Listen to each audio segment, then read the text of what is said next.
What's up, everybody? It's that time of the week again. We've got another list of quarterbacks to go through from college football. And again, the list does not radically change from week to week. It shouldn't.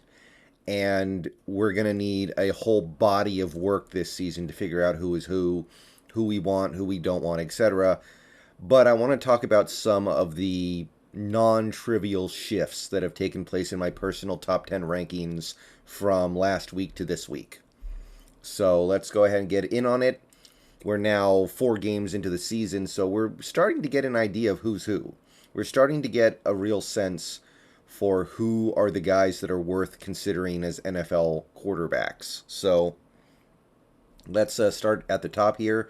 As always, the orange column over here is last week's list, and this is this week's list. So number one, Levis, still Levis. I'm not going to move Levis down until he does something noticeably bad. He played a good game against NIU, not a good opponent, and they did hang around with Kentucky more than they probably should have. But Levis had a really good game. It feels like every week he unleashes at least one insane throw that makes you think, yeah, this guy's going to fit in perfectly fine in the NFL. This guy's going to be a real NFL quarterback. Just absolutely killer arm strength. And again, he is overcoming a very flawed offensive line. He is overcoming a flawed team in general, I think. Kentucky's going to have some hard competition in the coming weeks. That's going to be interesting to see. But so far, based off the body of work, Levis is my number one. And then we get into some of the stuff that is new. Hendon Hooker is my number two. And here's why. Let me explain this very carefully because some people are going to take this the wrong way. Hendon Hooker is number two, not because I would be willing to spend a top 10 pick on him. It's because I believe, as of right now, that there is a good chance you will be able to get him in the second, maybe even third round. And he is playing really good football for Tennessee.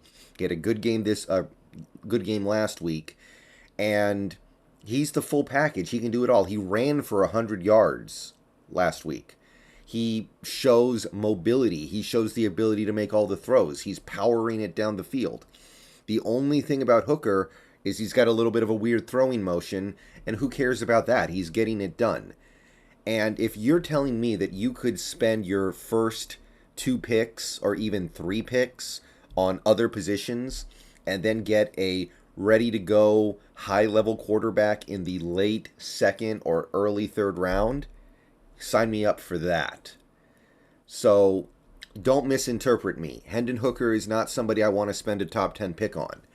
But when you consider the fact that you can get him probably, I'd say after the first 50 picks, you've got something here. Well, we'll see. Maybe by the end of the year, his stock will be up and his age won't even really matter that much, and everybody's going to be talking about him as an elite prospect.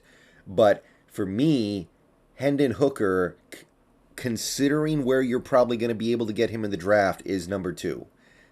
Like, imagine if you could completely beef up your defense or beef up your interior offensive line with the early picks, and then you get Hooker, who is, at least in the short term, just as good as a guy like Levis or Stroud. That's money right there. Number three is still C.J. Stroud. He continues to impress me. He continues to be a really intriguing quarterback. I think he would fit this offense well. I think that if C.J. Stroud came to Seattle and was fit into this offense, uh, it would be a fit. It would be a massive upgrade over Geno. Geno's a pretty good fit for this offense, but a limited quarterback. C.J. Stroud not limited. And I had questions about him going into the season, but right now, C.J. Stroud, to me, after looking at some of the recent games he's played, he is clearly a solid fit for what we're trying to do on offense. I did bump KJ Jefferson down, but it's not really because of how he played. He obviously didn't play a great game against A&M. They lost, which I expected them to win. KJ didn't play his best game. He didn't play terrible or anything. I'm bumping KJ down because KJ Jefferson does not fit our offense. He just doesn't. And I don't believe, as of right now, I don't believe we're going to change our offense this offseason. I don't think we're going to get rid of Waldron. I don't think we're going to reboot the coaching staff. I think we're kind of on this train for a little bit of the long haul. And KJ Jefferson, not really the kind of quarterback you want in this Waldron McVay et al. Offense. So nothing against him. I think he's great. I don't feel like I think less of him. But the evidence that I'm seeing right now indicates that KJ Jefferson just wouldn't fit what we're trying to do going forward. Obviously, if we moved on from Waldron, I would feel differently. But right now, I don't think that's where we're going. Number 5, still Anthony Richardson. He didn't play a great game or anything. He did show some positive traits. He played a pretty good game. He did some things that are encouraging, but I stand by my previous assessment. He is a project, and this is a team that probably has more use for a guy like Hendon Hooker, who has a lower ceiling, but is going to be able to be good immediately. Kind of the same thing for Cam Ward. Cam Ward had a pretty good game. Obviously, blowing that game against Oregon was devastating, but he made plays. He shows you that he's a good prospect. He shows you that he is going to be good at some point, but he's another project. You draft him, you might be looking at a year before he's really playing at a high level, and that may be time we just can't afford to spend. I still have Bryce Young at 7. I like him. He's good. There's just something about it that you're going to have to spend a top 5 pick to get him, and I just don't see top 5 pick from him. I just don't. I will grant you he's not a project, which is appealing. I will grant you that what he is probably pretty capped out as a player, which is good. But while I like him and I think he'll be a good pro, I don't know if I see the upper level ceiling that I'm looking for if I'm really going to spend a top 5 pick. I see it with CJ Stroud more and more every game I watch him. I'm not there with Bryce Young yet. Number 8 is going to be Penix. He's going to stick at number 8. It's going to be hard for him to get much higher than that. And the reason why I say that is because he's an injury concern. He's a lefty, which makes everything just look kind of weird. I swear, it's so hard to evaluate him as a pro because him being a lefty just makes everything look weird. And I'm a lefty. So that tells you there's just something funky about it. I like him. He's got good size. He's got good mobility. He's accurate. He's got a nice arm. He's running that offense very well.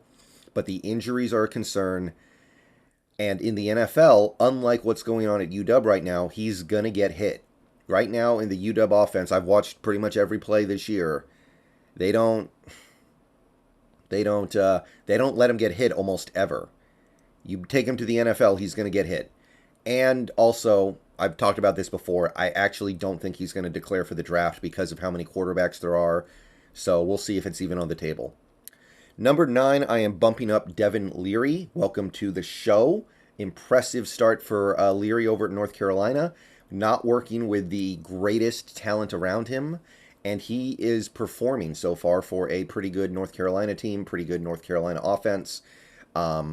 He's somebody who is kind of jumping onto my radar here. And Grayson McCall has maintained his spot at the top 10. I don't think he did really anything wrong. Coastal Carolina didn't light the world on fire the other day against, what was it, Grambling State or South Georgia or whoever it was. But I like Grayson McCall. And Tyler Van Dyke is off this list and will probably never be on it again because, well, yeah. Okay, that's my top 10. Let me know what you guys think. I'll see you guys later. Go Hawks.